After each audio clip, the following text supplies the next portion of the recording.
Greetings. This is Angela Blueskies, and I am delighted to be with you with a beautiful sister today, Leah Harris, for our next conversation in the series, Two Hands and a Heart.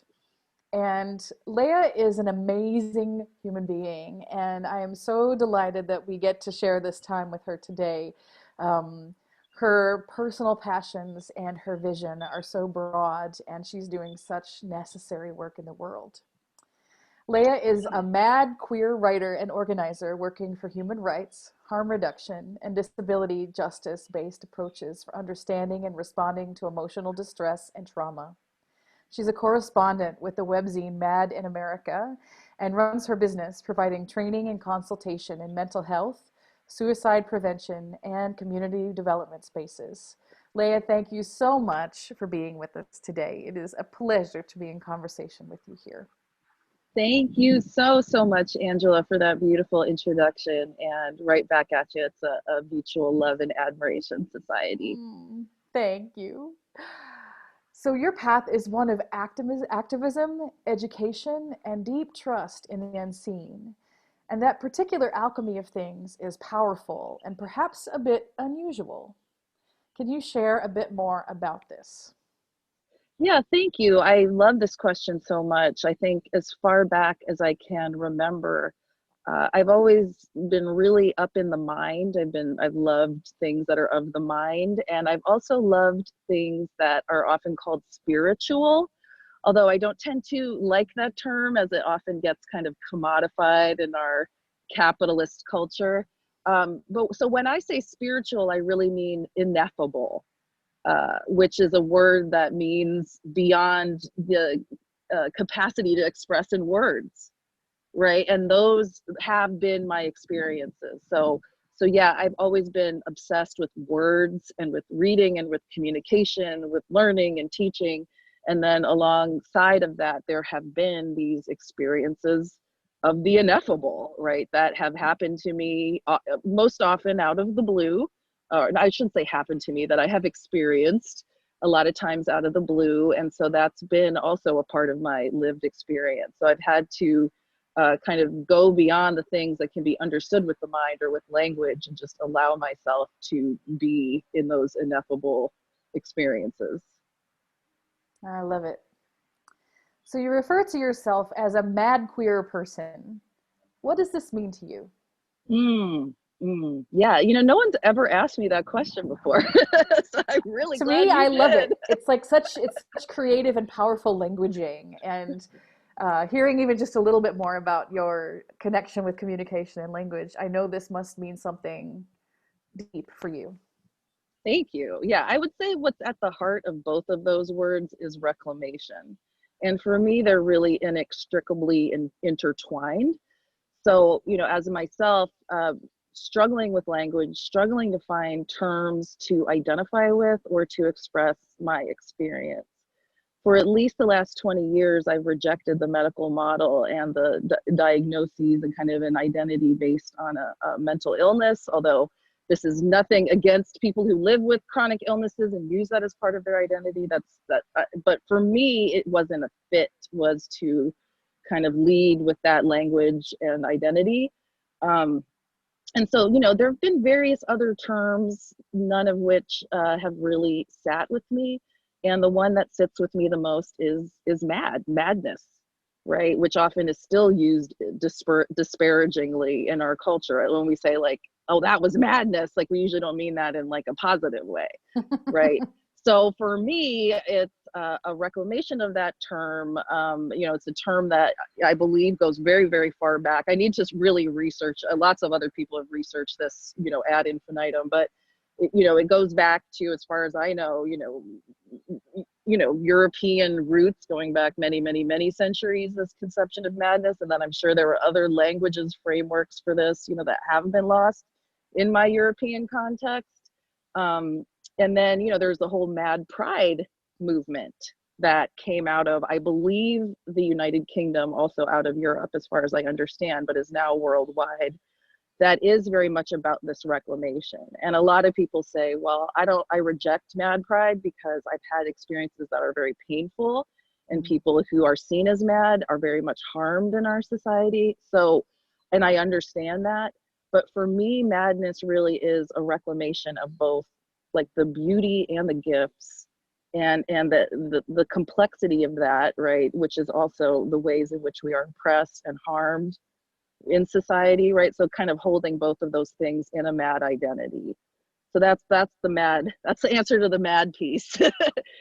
But the queer piece is so connected because I've always known that I don't carry like a sort of traditional heterosexual orientation. I didn't have language for that for a lot of my life. And also in terms of gender, I have played with gender a lot, or experimented or tried to understand gender at different times in my life. But it really wasn't until I was hospitalized the first time at the age of 14. And then I was hospitalized many, many subsequent times, including having spent a year in a residential facility. That's when I got exposed to other queer kids, and who are also mad kids, mad queer kids. You know, I mean, in the residential facility, I would say half of the kids there, part of the reason they were there is because they didn't gender perform properly, or they were gay, queer, same gender loving people, and like that was causing all kinds of problems in their lives, right, from in terms of the society around them. And then all the other traumas that come about when you are like a mad queer kid. So yeah, so that's, for me, that's when I finally, like, the first time I saw people who were gender non-conforming, and I was able to have a frame of reference for what that means, and that has unfolded throughout the course of my life. But the commonality is the reclamation of identity and the complexity of that identity. And as we know with queer, of course, the same thing. It was always used in a disparaging way, and there was a very intentional reclamation of that. And I love that term because it doesn't put me in a sexual orientation box or a gender box, nor do I feel like madness puts me, you know, I'm not in a mental illness box. Like, I just feel like these are the terms for me that allow me to breathe the most. And so those are the ones that I use. Ah, I love it. I love it so much. And you know, when I think of the word mad, what comes to my mind instantly is like Einstein or Mozart or these Interesting. other visionary, amazing people who like blew the lid off of what was understood before them. And so I love that you are reclaiming that and using it in your path, because you know, to me it seems like that would be so empowering for other people too, to claim who they Mm, are and to shatter the boxes that our society tends to want to reinforce so much of the time. absolutely. I Absolutely. love it. There can definitely be cages in the mind as well, and language can do that, or it can liberate the mind. Beautiful. I just Mm. keep seeing like one of those sew on patches like you put on your denim jacket that says mad queer person. Like that would be so cool, I think. MQ. Yeah. Let's think about it. I like that idea. Put a pin in Put a pin in it. it. So you are a correspondent with this webzine Mad in America, which I love. And I have great appreciation for what I've seen there, both your work and the work of others. Much of the mission of Mad in America seems to be about interrupting the conventional Western approach to mental health, considering the bigger picture of how that is framed by our cultural paradigm. And as someone deeply involved with spirit work, I love that mission. I would love to hear about your particular work with Mad in America. How do you place yourself within that mission? Yeah, thank you. So for the folks who are not familiar, Mad in America is based on a book that was written by the journalist Robert Whitaker, close to 20 years ago. I want to say like 2001, 2, or 3, somewhere in there. And what the book was really doing was looking at the history of madness and how we respond to it, and really exposing a lot of the harms that have been done, right, in the name of health. And so out of that book Bob attracted a lot of folks from around the world who are part of this MAD movement that I've been a part of for 20 years or so. And so Bob became part of that orbit and also a leader in that orbit and created this webzine in 2012. I started off blogging with MAD in America, and then just last year I became a correspondent. So I'm really, what I'm mostly looking at is, I kind of have like a DC beat in a way. So I'm looking at a lot of what's happening in terms of policy and politics. I'm also looking at culture and society, technology. But really everything that we're trying to do at MAD in America is to create and usher in a new narrative and a new paradigm. And that's not a monolithic narrative or paradigm. So I should say paradigms, because really what we're doing is we're debunking this very rigid medical model as applied to mental health that causes a lot of harm. So when you debunk that model, and when that frees us all up to consider other possibilities, right? To imagine other ways of responding to human distress other than this very, very narrow approach that has taken hold of our society and our culture. So it's very much a narrative shifting mission. Recently, I wrote about something called narrative justice for a piece I wrote for MAD in America, which comes out of international trauma work. And it's about the right of people who've been oppressed to narrate their own story and frame it the way that makes sense to them, rather than having a framework artificially imposed upon them by however well-meaning that individual may be. So it's a very beautiful, humble approach of narrative justice. And I think that that's so much of what we're trying to do at MAD in America, is create and hold space for other ways of understanding human experience, other ways of responding to human distress. And it's really incredible to be a part of it. I definitely recommend that your folks go to their YouTube channel, because we've had a lot of really great conversations. So one of them was called Fear and Grief Are Not Mental Illness, and They Never Were. Phenomenal conversation. So definitely encourage everyone to take a look at those resources. And people can find that just by searching on YouTube for Mad in America? Yeah, or through the website. They're all accessible there as well. madinamerica.com. That's great. Thank you.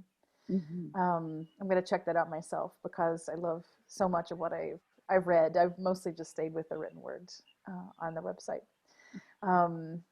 And so I think I have a little understanding about the importance of this mission to you personally, but I'm curious how professionally you also became engaged with this big movement. Mm-hmm.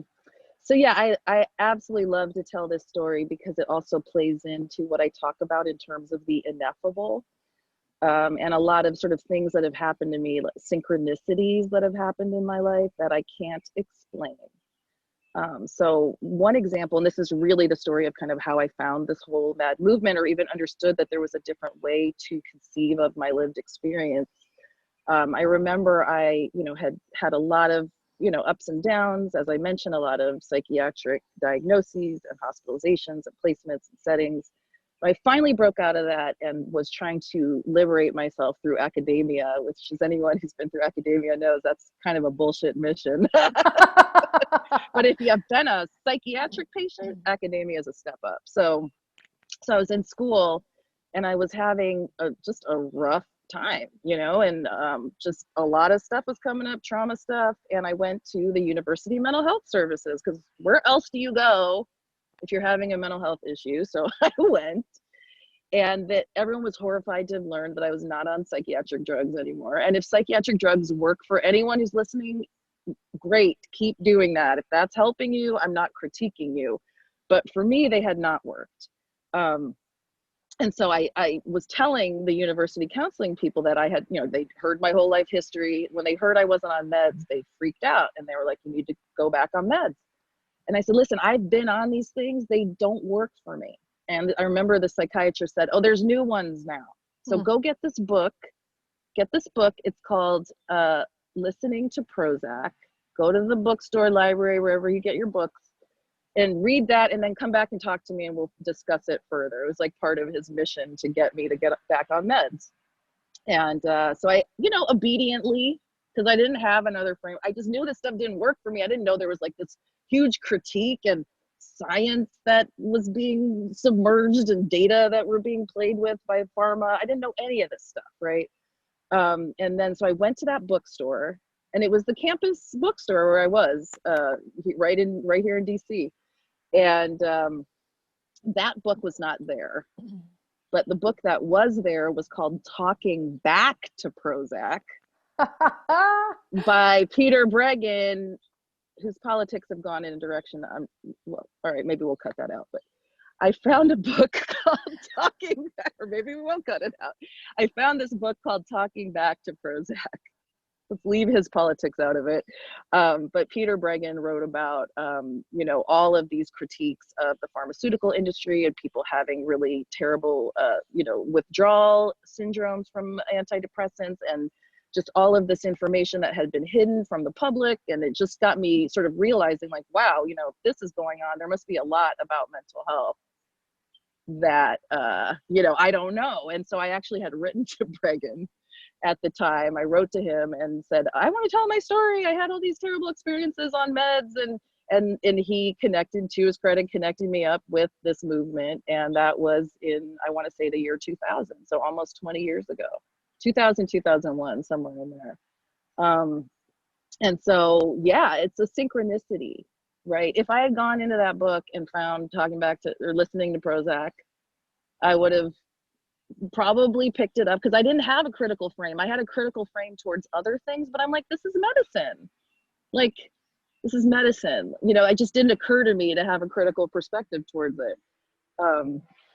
So yeah, I just think that it set my life off in this entirely different direction, just as a result of having found this book and having connected with the author, who then connected me with a movement. So that's, you know, really the story I love to tell about how I came to work on this professionally. And I really haven't done anything else since. It's all been kind of focused around these alternative frameworks and conceptions. So I'm curious, did you ever pick up the other book? Just out of I had curiosity. read the other book. I just forgot what was in it. I even told the doctor that, yeah, I read that book years ago. It didn't really like land with me. And he's like, well, go read it again. It's been years. So yeah, I'm sure I read it, and it's just, take this miracle pill. It will fix all of your depression and you'll be such a happy human. If only, if If only only, that was hey, possible. I would take that pill. Maybe, probably. Yeah. Um, and so you turned your own life's pain into the medicine that you carry through service. And that's something that I see all over the place. Like, what we struggle with in our own lives the most can become the thing that we can carry forward to help others. And I think that's such a beautiful expression, what you're doing, Thank because you. it's trustable, because you've walked it, you've lived it, you know, and you want to create something that's better and more kind and, you know, more just. That's amazing. Thank you so much. And yeah, I always say it's kind of, it always strikes me to consider, I was so ashamed of all of this stuff. You know, to anyone who's got their thing or things that just they go into a shame spiral about, you know, and I still carry some internalized issues around this, but it's like the biggest sources of my shame kind of alchemized into a source of power, I would say. And that's because of other people who did that work of alchemy before me. And so I could see what was possible. So we've had a number of conversations about ancestors and connecting with guides and the work of ancestral healing and reverence.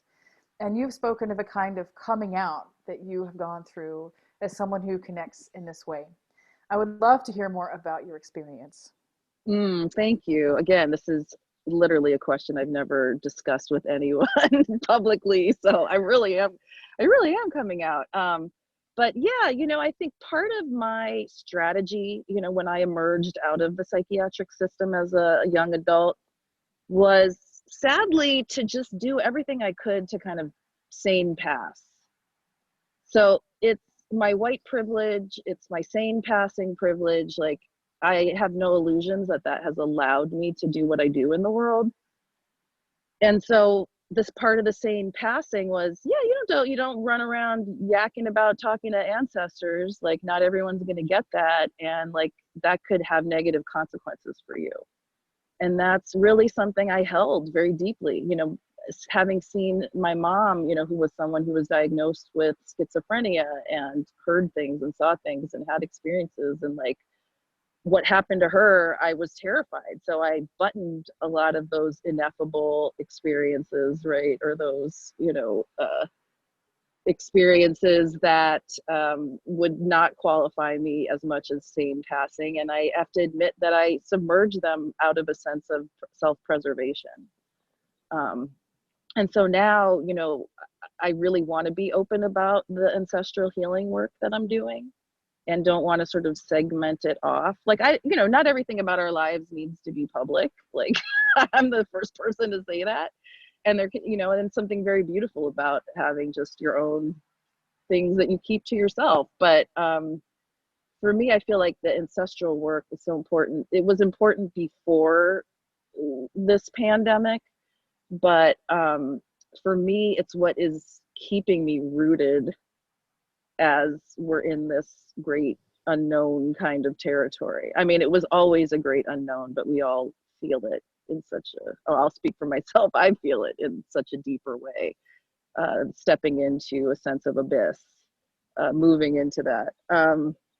And so, yeah, I just, through the ancestor work, I have been able to tap into reserves of strength that I didn't know I had. And I have always connected with ancestors, even when I almost didn't know I was doing it. But really, I would say the first time I had that kind of experience was after the death of my mother. My mother was extremely psychiatrically oppressed and harmed, and she died almost a year younger than the age I'm about to turn. So she died at 46, and I'm going to be 45 this year. And I, at the time, was 20 when she passed. And immediately, I had already again been drawn towards the ineffable. And after she died, I just was immediately guided to find someone who was, I guess you would call, right, a medium. I don't know, that's what they were called, or a psychic, they called them back then. And I happened to have an instructor at the time that was a legit witch. I mean, she this was in like the 90s, and she was running around saying she was a witch. And so I just reached out to her and said, do you know of anybody? And she referred me to somebody who was the real deal. I mean, this woman wouldn't even take my money. I tried to pay her. And just told me things at the age of 20 that have continued to serve me in good stead about how to communicate with loved ones that have passed on. So I've always been in communication with my mom, and only recently has it like really ramped up.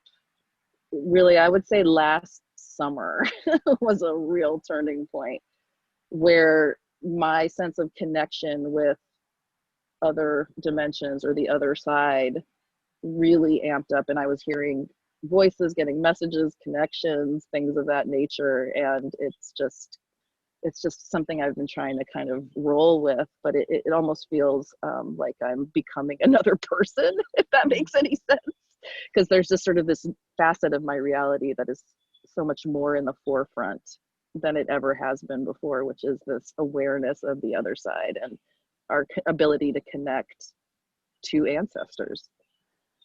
And like, I, as someone who also has these connections, and uh, for me, that seems like just normal reality. But like, what I have seen through my path and my work is that these are things that thousands of years ago wouldn't have been pathologized at all. These would just be considered normal relations with the unseen, normal relations with ancestors, because that was a part of the cultural paradigm for so many older cultures. And now in the modern Western world, we're so connected to what is rational and what is fact based. And I love those things, like, yay, science, yay, facts, yay, clear evidence of things. That's all so wonderful. but it doesn't encompass the fullness of reality. Like, not everything fits. And instead of having a culture today where we have enough space for people to experience beyond the rational, it's all been locked away and shut down and cut off and pathologized. And I am so sick of that because it is not the truth. It is simply one lens that we have put on ourselves as a culture, where some things are acceptable and some things aren't acceptable. And I think every culture does that. Like, we think that it's terrible to eat dogs and cats. Like, I would never want to do that. Uh, but is it wrong that other cultures choose those things based on their own trajectory? Like, it's not really my job to decide that. But we've done the same thing with each other. Like, we've done the same thing with, oh, you're thinking things that are out of line. You're experiencing things that are not only out of line, but denied as unreal in some way. And so we've created this whole box that people fit into. That's people that experience something that's not real. And gosh, that's got to change.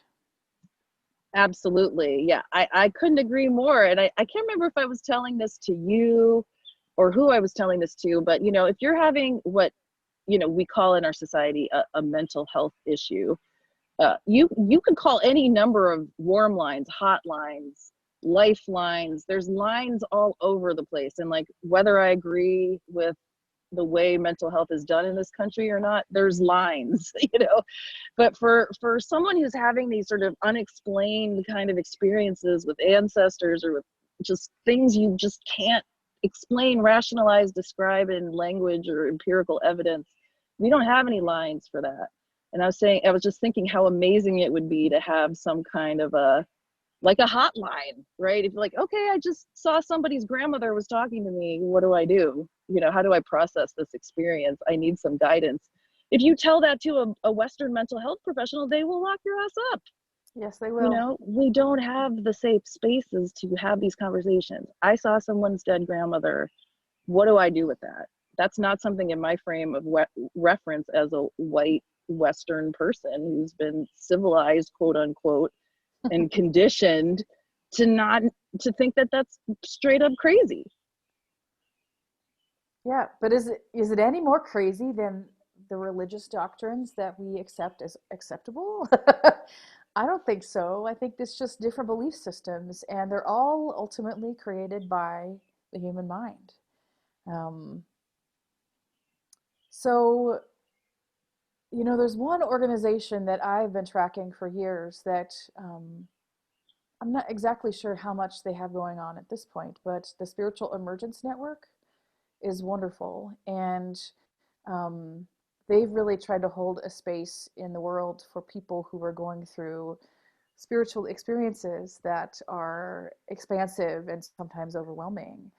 And I'm so grateful that there's a handful of places like that are resources that people can literally go to on a website and read articles and blogs, if nothing more, to know that they're not crazy, they're not off the rails or weird or anything. It's actually, like, it's a part of the human experience. And um, it would be amazing if that organization had uh, some kind of hotline, like a spiritual emergence crisis line, so that people who are going through that would have someone to hold space for them. For sure, because yeah, I have a bunch of friends who do crisis work, and I can tell you that that's not in their training. Big time. Big time. So yeah, that's a dream. If anybody out there wants to pursue it, or maybe it's already happening and I don't know about it, but it would be a beautiful thing. Totally.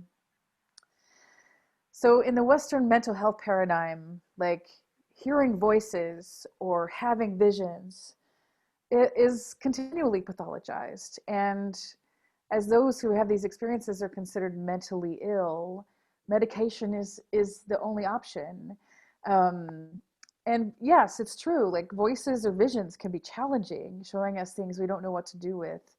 Like, in your personal experience with that, how did you navigate it? And at what point in your life did it begin? And how did you face it I'm just going to stop asking you questions and let you take over. Yes, thank you. Sorry, my outdoor setup got a little discombobulated here for a second. So yeah, so I'm a very lucky individual that I discovered the Hearing Voices movement before I even like really heard voices in a way that I could identify as hearing voices, if that makes sense. So as a result of just being connected to what I earlier called a mad movement, the Hearing Voices movement is part of that. The Hearing Voices movement is an intersectional movement that's part of many different identity-based or cause-based movements. But I learned, about how, I believe it was the late 80s, this whole movement came about because a psychiatrist and someone he was working with like finally started listening to each other, or maybe I should say he finally started listening to the person he was working with, the psychiatrist. And his name is Darius Ram, and so the person he was working with was named Patsy Haga, and Darius Ram had a journalist partner named Sandra Escher, and so between the three of them, they kind of helped launch this movement that is really about voice hearers being in a room together, right? Sometimes groups are facilitated by a voice hearer and a family member, but there's always at least one person who either hears voices, sees things, has unusual experiences, things that get called delusions or beliefs. So it's a peer-led connection. And there's actually been research on why these groups work, and it totally dovetails to what we were just talking about, which is really one of the things about why the groups work is that there is no, like, here's the Hearing Voices framework and you must adopt it. I mean, yeah, there's a charter and there's principles that people are asked to abide by, but nobody's telling anyone else how to understand your experience. It is a space, right, for figuring that out together and understanding that there's not one answer to this shit. And so it's that, and it's the ability to talk about voices, and it's the ability to talk about other things. People don't just have to talk about voices. So it's the connection, it's the sort of non-hierarchical or sort of non-pathologizing approach, and it's that narrative justice piece again, because it provides the opportunity for people to frame and understand their experience in whatever way makes sense to them, right? And maybe they understand their experience as schizophrenia. They're still welcome in a Hearing Voices group, right? So even if you do like adhere to the medical model, there is space for you. But the opposite is not true. The medical model does not hold space for other ways of understanding. So that's really what I think is so incredible about the Hearing Voices Network. And I'm very, very lucky in that a lot of the work I do these days is actually gets to amplify that work, including how they so quickly, folks around the world mobilize to take the groups online and figure out how to make that work so people could still have access to that in a pandemic, right? And so, yeah, but the heart of what is at this movement is that we are all the experts in our own experience, right? And that together, we can find ways to hold our individual experience while also affecting the collective well-being of the whole, right? By being in this grapple and in this struggle together. I think peer supported groups like that are such a blessing because it's not based in some kind of hierarchical structure of experts and the ones that need to learn who are broken. It's literally a space where people can come together um, and self-define how they want to live in that context, and that's just so necessary, and it's so empowering. And oh, I love it. And the Hearing Voices Network, if our listeners aren't familiar with this, is a wonderful organization that is now global. I think started in the UK, and The just super. Netherlands. Yeah, Netherlands. it was the Netherlands. Yeah, I forgot to mention that. Yeah, Darius Ram and Patsy Haga, they were all in the Netherlands. But it really kind of like took off big time in the UK first, as far as I understand, for some reason. But now it's all over the world. And there is a Hearing Voices Network USA chapter that's pretty active. So you can sort of check them out. They're always doing events, and there's a ton of online groups. If you or anyone could use that kind of support. I follow the Hearing Voices Facebook page, And even that, I mean, that will never compare to what face to face, even virtual face to face experience can be. But I think it's wonderful to have a space that's non judgmental and open so that people can speak from their own truth. Um, in my own life, I had what I would label a profound awakening in 2003. And it was a strange experience. That it was an energetic experience, and it didn't fit the construct of anything that I knew before.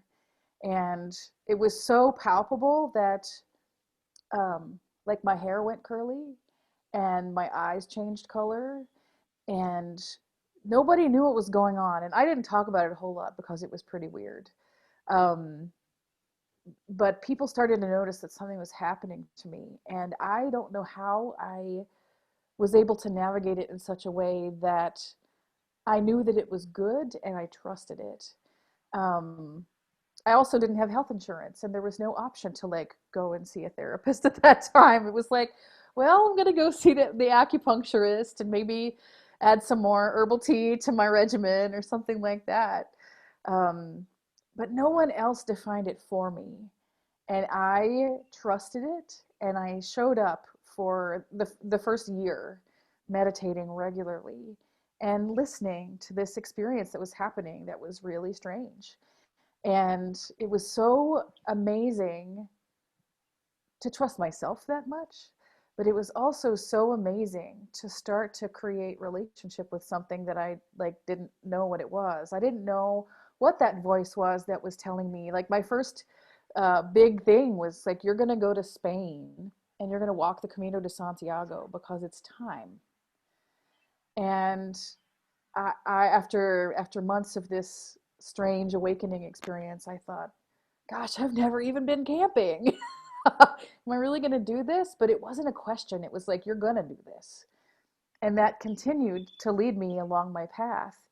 And I was very lucky to spend a lot of time in bookstores and just sit there for hours picking up book after book, trying to find something that spoke of this crazy thing I was going through. And I found a book called Kundalini, The Awakening Energy of Man, or something like that, by, I think the man's name is Gopi Krishna.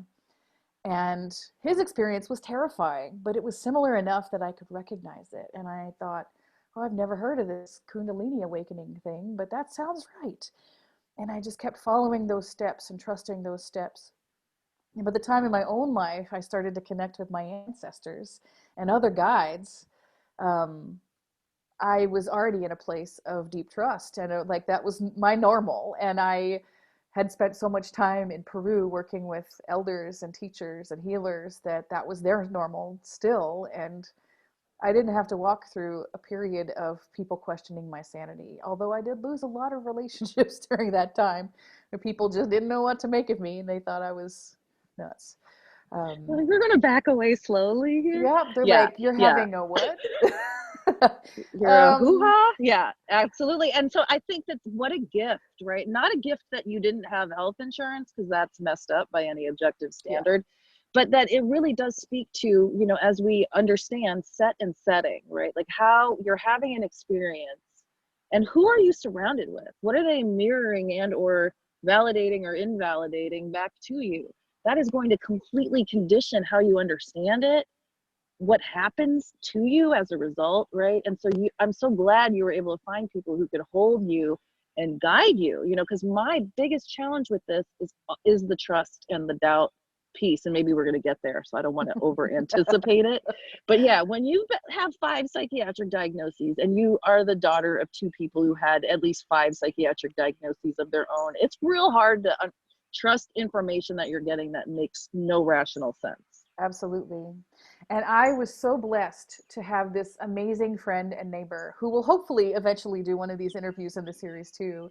Her name is Lynn, and she lived right across the street from me. And she's the first person I ever met that knew how to do hands-on healing. And she hadn't been like trained in Reiki; it was just part of her gift. I had been in a car accident, and I didn't even know her very well. I just kind of went and knocked on her door because I was really shaken and had just gotten home from this accident. And she just started to work on me. And so over time, as this awakening experience unfolded, I knew that she was somebody that was a little odd and I could maybe bring it to her. And she was like, "Oh, honey, I'm so glad you're going through this. I know this territory well." And so she was the person. She lived across the street from me. Like, what is the synchronicity of that? Um, but in my own family, like, there's definitely um, experiences that are called mental illness and personality disorders. And as I have done ancestor work, I've been able to frame that through connection with my own guides. Like, those things that are showing up in your family aren't happening in a vacuum. They're actually manifestations of intergenerational trauma, that the original trauma, whatever caused it, isn't even a remembered thing, but it's just a way of relating that's been passed down through lineage that causes a lot of harm. And I feel like somehow I like hit the jackpot because I didn't live through that same kind of experience that I've seen in my family. And all the right people crossed my path so that what I was experiencing wasn't pathologized, Mm-hmm. um, that it was encouraged. But Yeah. when I, That's why you're especially, so great. Oh, go ahead. Sorry. oh no, I was going to say, that's why you're so great at holding space for folks like me that are like really have a hard time trusting, what's happening for them. Sorry, and go ahead. no, it's like, but it's a gift because like when I look at my mother's life, my mother died in June last year, and she was a tormented person. And being her daughter, it was just really hard to deal with.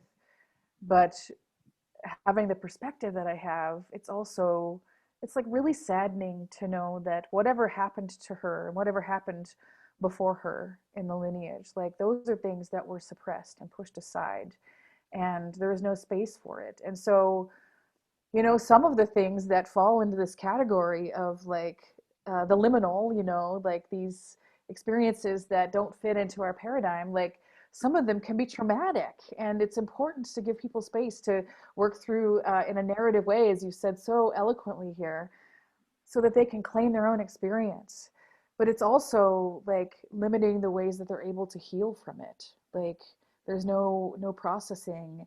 It's just more suppression. And like that doesn't help for anything. Like if you want to pretend you don't have like if you're eating pizza every day for lunch and you want to pretend that you don't have an issue with like your health from eating pizza every single day of your life, you can ignore it, you can pretend it's not there, you can push it under the rug, you can label it something else, but it's not going to actually help your health unless you find a way to look underneath it.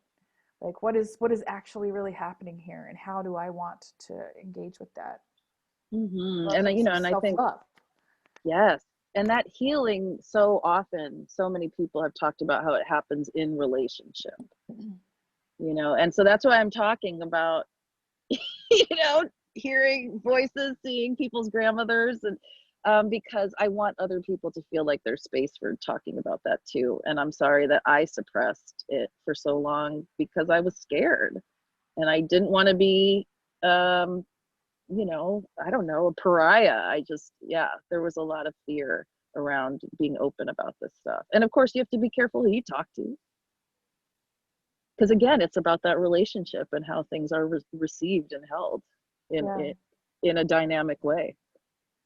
Though I have a lot of hope because I mean, my work is spirit work, and I like work with people and their ancestors, and I work with people in shamanic healing and things like that. And um, like when I share this stuff with my own therapist, I took my time with it, and I navigated it slowly over, like it's been like a year and a half that I've been working together with this person.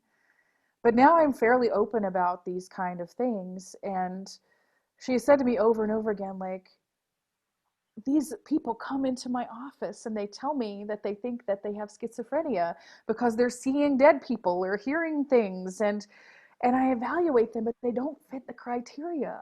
These are people that don't have mental illness. These are people that have things that are manifesting, and she said, like they get upset because they can't get a diagnosis and then a medication to make it go away, but there's nobody to help them. And of course, I'm her client, and it doesn't make sense for her to refer anyone to me.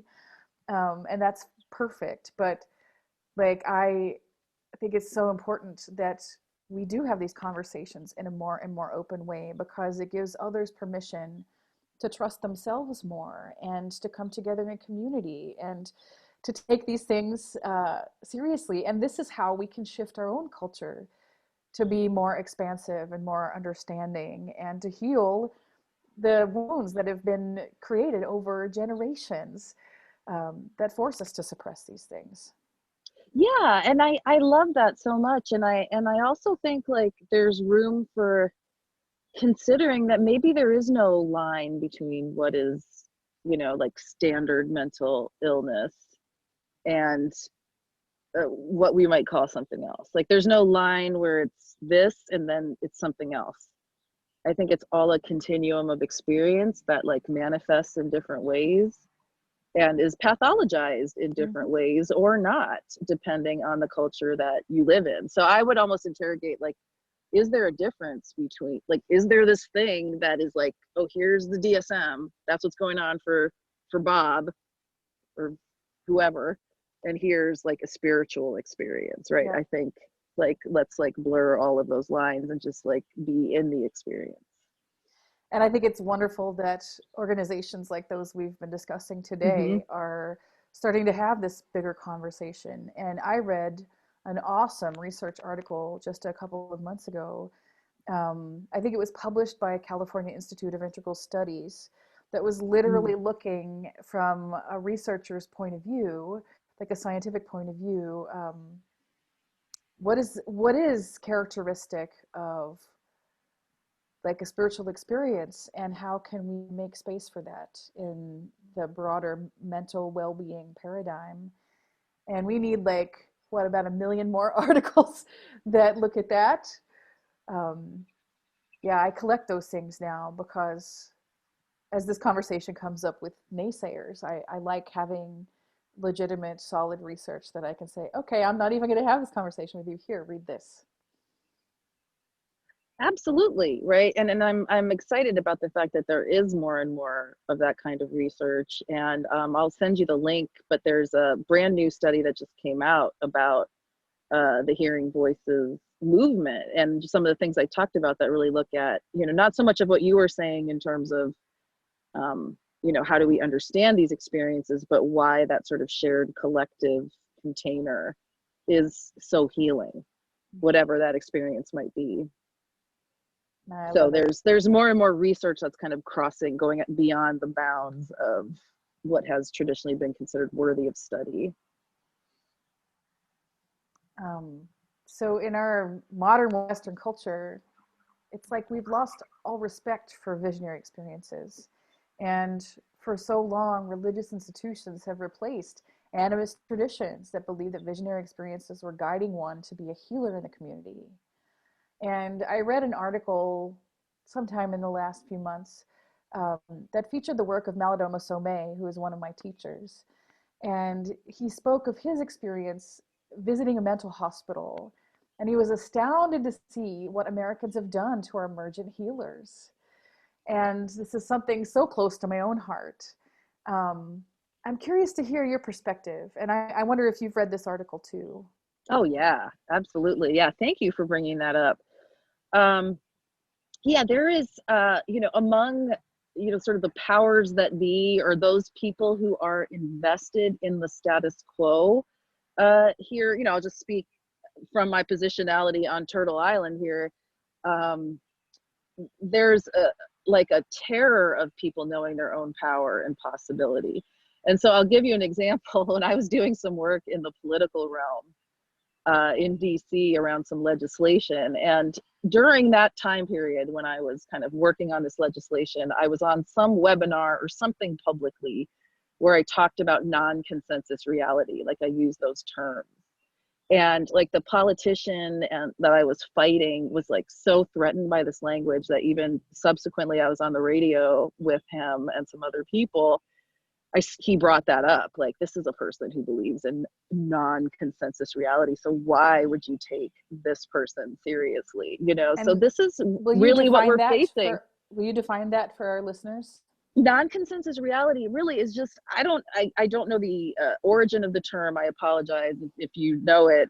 Let us know. But yeah, it's really the idea that there is no one objective reality, right? And so there's a consensus reality that we've all agreed upon, I guess, and seems to be kind of evolving right now.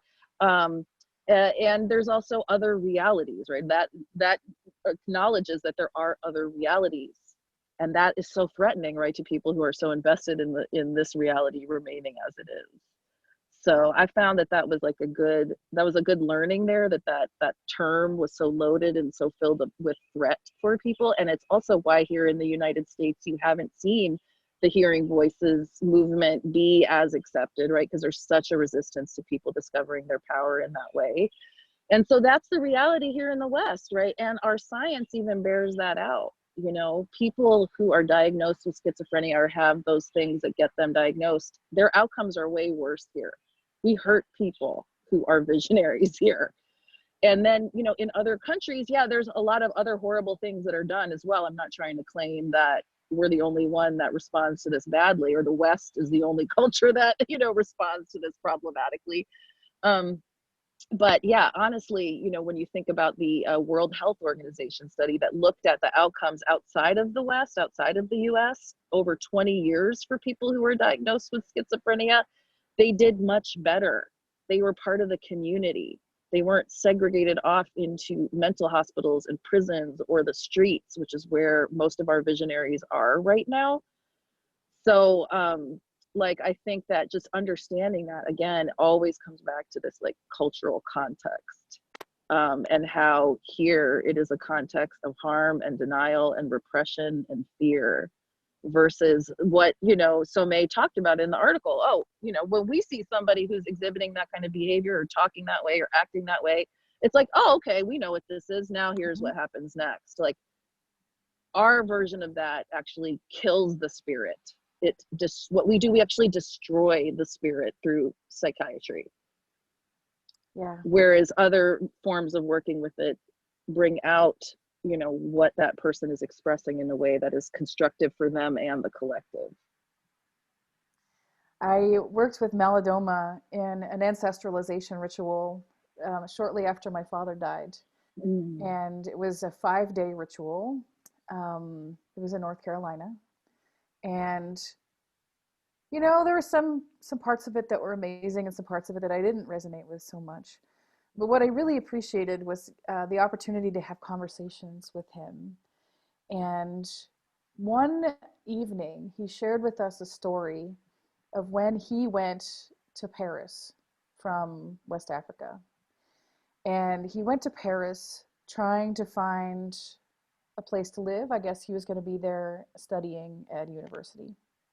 And he said that because he had been initiated, all around him he could just see dead people.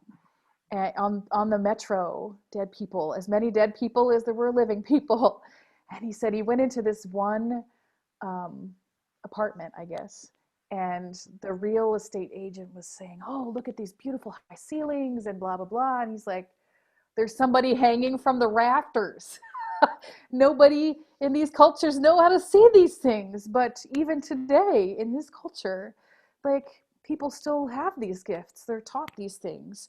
Like as they come of age. So it's not unusual, it's cultivated. And so he said to us that he actually had to contact people in his home village to ask how he could have his vision closed so that he could live in the West without being completely tormented by the fact that we've forgotten how to deal with all of these things, that we don't even believe in dealing with all of these things. And so all of this was, of course, in the context of an ancestralization ritual that intended to help ancestors that have died to fully transition out of this world into, you know, the next reality. And, you know, he's such a wonderful gift to our culture because there's a lot of people who are interested in shamanism and ancestors and earth practices now. But to have people who have a really solid grounding in a traditional culture that isn't just making things up as they go to try to find some kind of connection, as we are often doing in the US, um, to hear his point of view is really helpful. Um, and so when I see his point of view centered in that way, I just want to share it everywhere because it's like I could say it, and I'm just what, one white Western woman, That's but right. Yeah. he's like an elder and a respected teacher and healer, and I want to put his voice forward because he knows.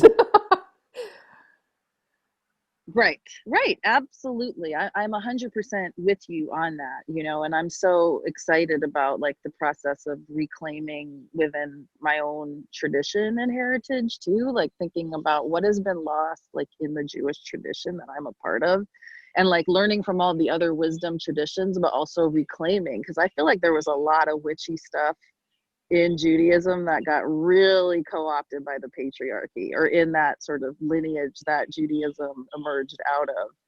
And so that's been a really, really exciting piece for me, is like learning from all the wisdom traditions that I can access, and then like seeing what I can excavate from my own. What do you see as the path forward? Yeah, it's a good question. I don't know, you warned me about that one. I didn't have notes in my head for that one. All right. You know, I do see as the path forward is a deep rejection of individualism. I think it is the individualism of this culture and the way it's played out in the context of a lot of other really harmful forces in society that has caused an enormous, enormous amount of harm and continues to. So I would love to see more of an understanding, and maybe this pandemic will bring the understanding and maybe it won't, but that of our deep interconnectedness and interdependence, and that we really move beyond like individuals or nuclear families, which really don't work, in case anybody was wondering. You know, and all of the institutions that were brought to Turtle Island by the colonizers, right?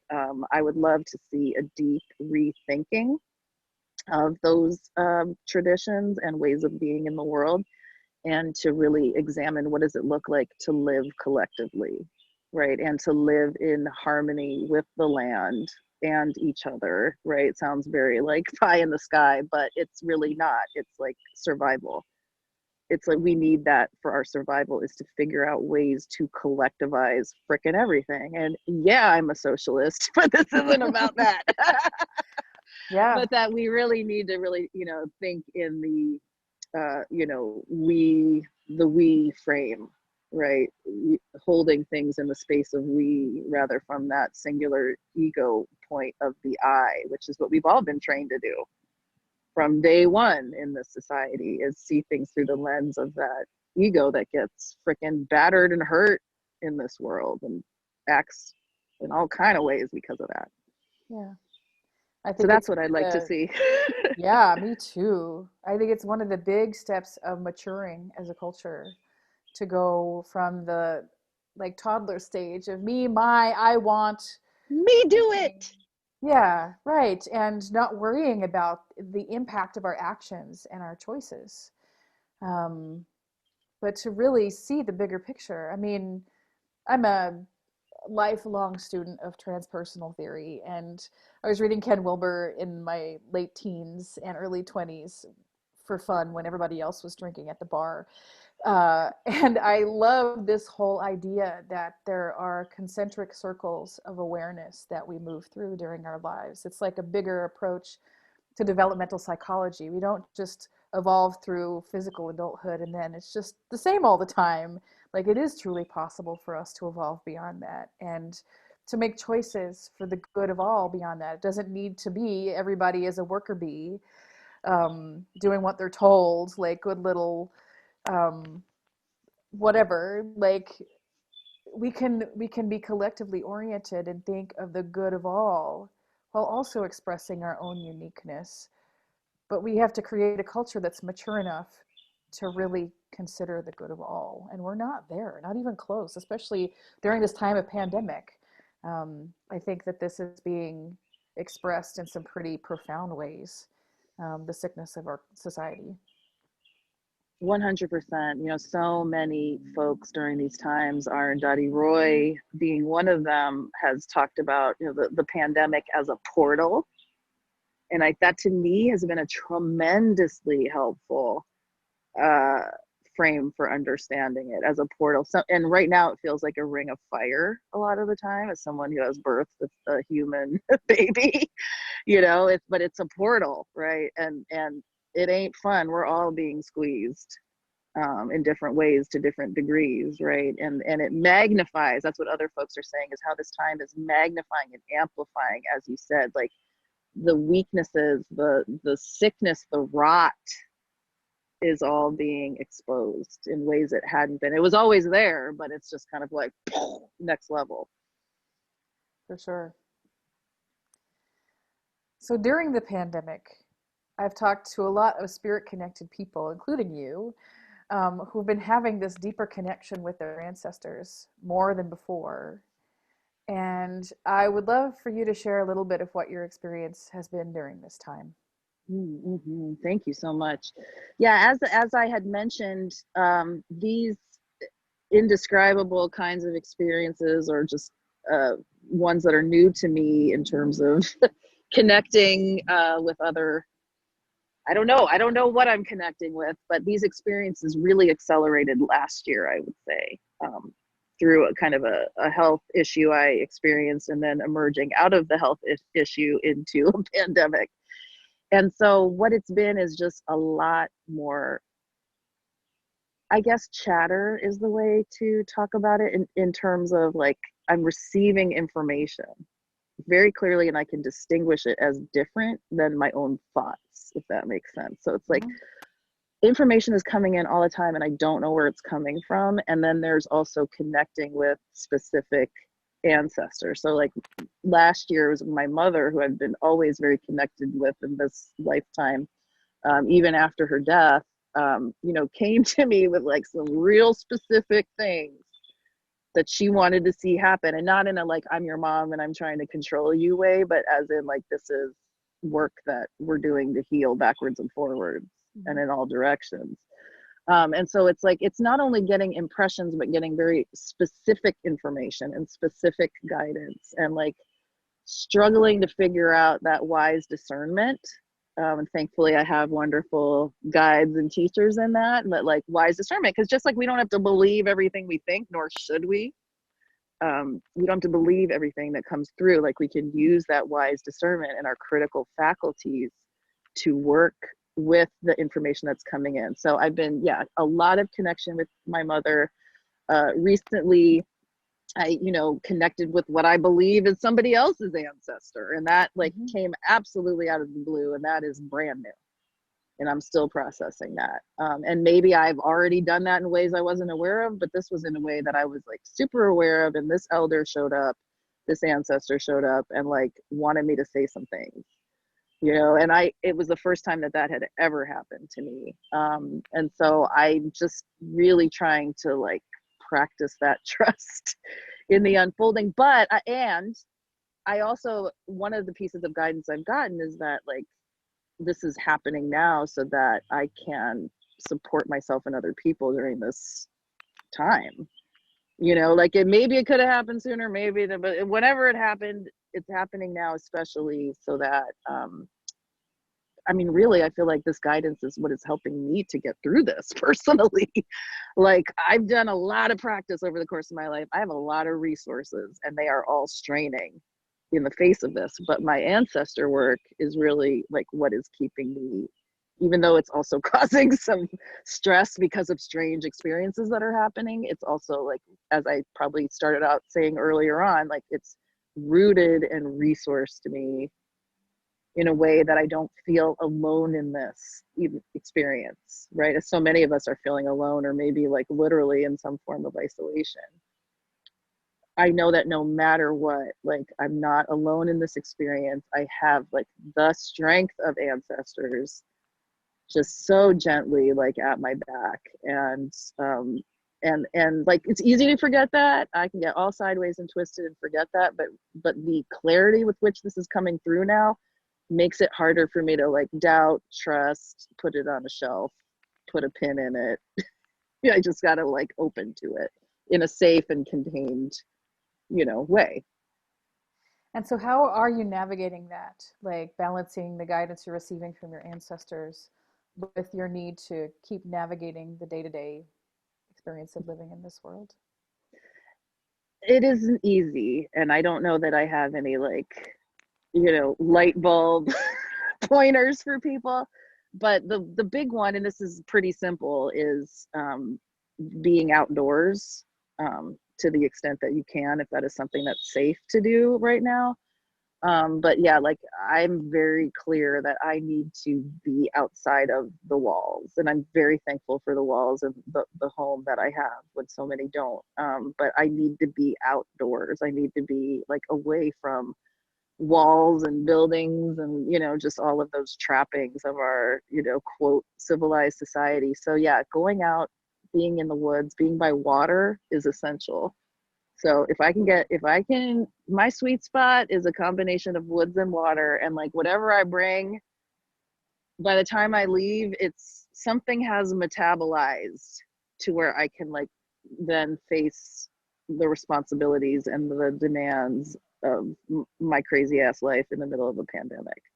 And it sounds so simple and like what, just go outside, but that's honestly like the best medicine for me, other than obviously connecting with people who can provide me with, human support and guidance. But it's really like connecting with literal dirt, is the thing that seems to be the best medicine at this point in time. Oh, that's one of my favorite forms of medicine for sure. Yeah, nature and I've been doing a lot of planting in the last few days, and um, a friend of mine posted on social media that her new manicure is like dirt under her fingernails. And I said, "Oh, I have that one too. That's my favorite." Yeah, I like that look. Let's bring that back. Let's bring it Mhm. back for sure. Mhm. Mhm. Um, so, this is such a rich conversation, and we've covered so much ground today. All of it really fills my heart. And I'm sure that some of our listeners may want to continue exploring this intersection of mental health and activism and spirit connection. Other than what you've already shared with us, are there resources that you recommend? I shared a lot of the ones I was thinking about already.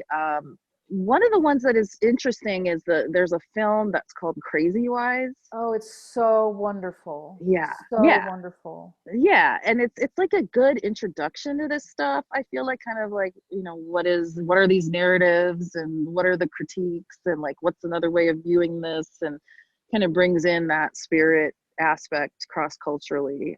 So that's a good like introduction to a lot of the stuff that we're talking about. That was the only other thing that kind of popped into my head. But yeah, folks affiliated with the Hearing Voices movement, I think of Caroline Mazel Carlton, and affiliated folks at the Western Mass Recovery Learning Community are definitely worth following. I have a good friend, a couple good friends, Jess Stolman Rainey and Desiree Stage, who do a podcast about suicide, but really kind of bringing in like a lot of critical perspectives, that span everything from like witchcraft to research. So that's a fun one that kind of crosses What's a the lot of name lines. of that podcast? Suicide and stuff. Suicide and Stuff. Yeah. So those are some of the ones I'm thinking. The Black Emotional and Mental Health Network is a beautiful resource that is really just about like healing from a social justice perspective and unlearning a lot of the toxicity that Black people experience in the white supremacy. Let me think what else. There's a great resource if you know young people who are Indigenous, called the We Matter campaign, which is all about unlearning colonization for Indigenous people, but by and for Indigenous people. But there's a lot of obviously of value for everyone, but particularly if any of your listeners work with Indigenous youth, it's a beautiful, beautiful resource, and all created by and for young people, but it's intergenerational. Amazing. All such incredible resources that I can't wait to get my hands on as well.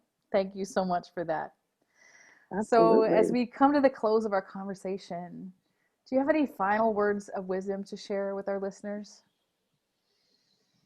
You know, I just keep getting that, like, this is a roller coaster time. And like, the more just to, like, as hard as that is, but to just accept that that's what it is. And, you know, it always was, but we're just feeling those ups and downs so much more. But, you know, I've just to, when I get caught up in a moment, like, just to kind of remember, okay, this is the roller coaster. Like, I've ridden roller coasters before.